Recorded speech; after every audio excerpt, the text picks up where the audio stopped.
ngomhla ka-27 August 2026 sizobe sigubha usuku lokuzalwa lomntwana owaphinda angene inkosi uMangosuthu Buthelezi ongasekho emhlabeni.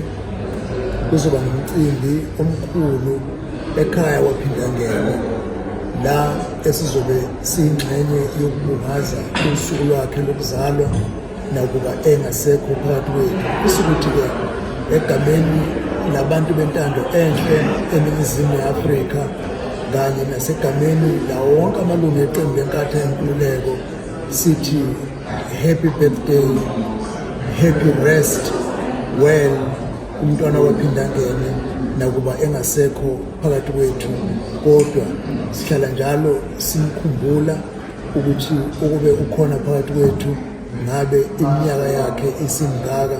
Sithi-ke aphumule kahle okaMathole ekuphumuleni kwakhe njengoba sisuke sigubha usuku lwakhe lokuzalwa nakuba engasekho emhlabeni.